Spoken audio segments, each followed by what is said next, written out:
Hey, it's Pat. I'm at the Progressive International Motorcycle Show in Cleveland and going around the J&P Cycles Custom Bike Show exhibit here. We're in the freestyle class right now and have really been enjoying looking at some nice bikes. I got a guy here right now, Jesse. He's from Raw Iron Choppers.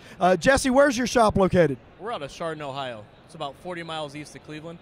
All right, so you're an Ohio boy, and your last name's Srpan, right? Correct. Jesse Srpan. That's a good Irish name for you. Hold on to that one. So, well, Jesse, is this the first time you've been in the J&P show? It is not actually, believe it or not. I've done Ultimate Building for the last 3 years. Yeah, I thought I recognized you from being here past several years. Now, tell us about the bike that you've brought this year. The bike we had here was actually built for Discovery Channel's Biker Live.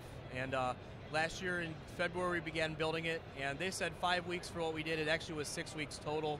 We began it. There were no preliminary designs for it. It was kind of all just off a whim. It's a base crate motor from S&S. It is the alternator version of the Knucklehead KN93. There is no electronic ignition with it.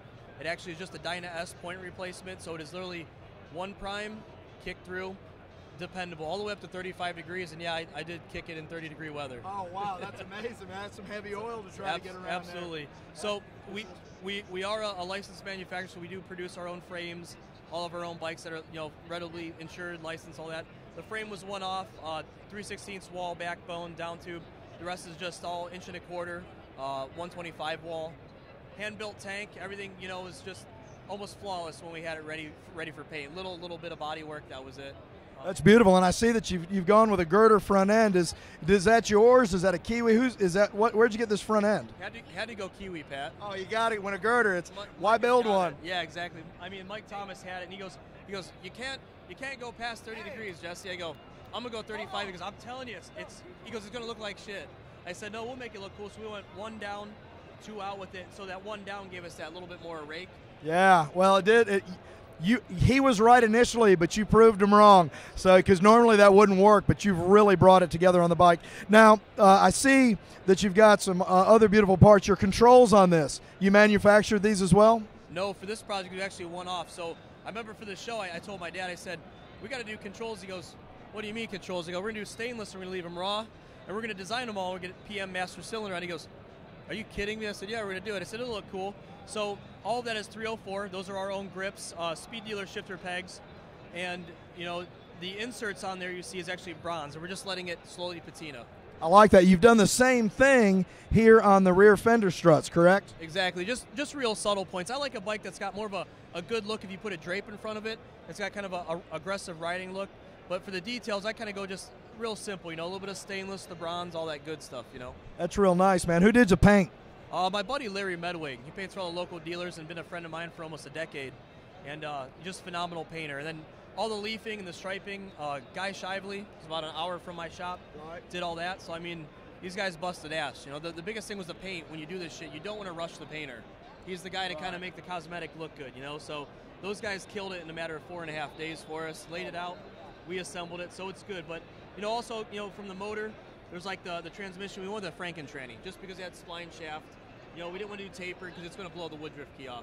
Right, absolutely. But that 6-speed's beautiful. I mean, it's a lane splitter. Yeah. It's good. So. Well, I like it. Now, it's a 6-speed. No, is the transmission? How many? It's a 6-speed. Yeah, that Franken-tranny is a 6-speed. All right. We just wanted the kicker. It was a kick-only bike. We knew having a knucklehead, I had to respect the time and era. Couldn't put a quick start. Yeah, I hear you. Now, the seat, is that wood? No, it looks like wood, though. Holy crap, it looks like wood. It's leather. It's all leather, and we just kind of distressed it a little bit.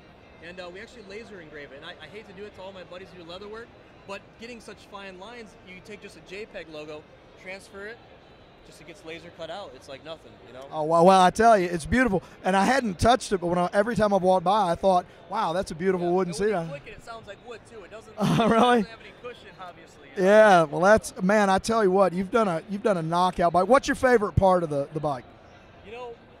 It's hard to say. It's probably between the front end and the gas tank, but I'd say the front end, just because you can't go wrong with these old leaf springs. They look cool. They really do, and even though they're out there, not a lot of guys use them. Yeah.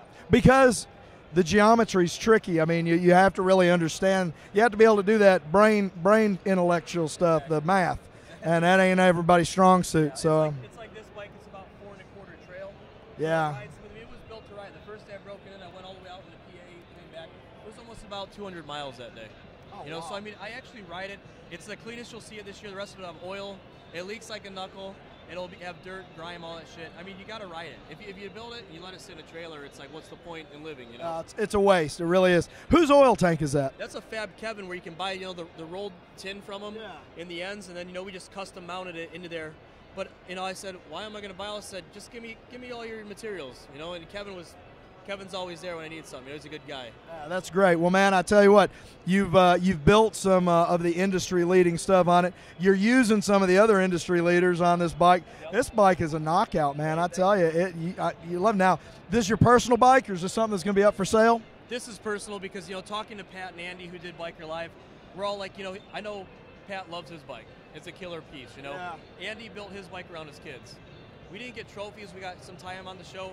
Of course, I won it, but at the end of the day, how many times you take 5 weeks off, get your buddies to stop work, and you get to dick around, shoot fireworks, stun gun each other, you know, and do all this crazy crap.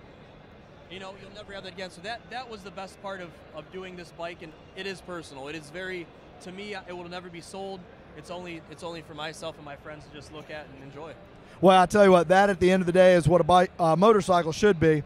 It should be a memory. It should be something that evokes some emotion for you, and obviously this one's going to do that for you for a long time. Jesse, it's good to meet you. Thank you so much for being with us today at the Progressive International Motorcycle Show. Hey guys, we've done a lot of interviews. They're on Facebook, other forms of social media.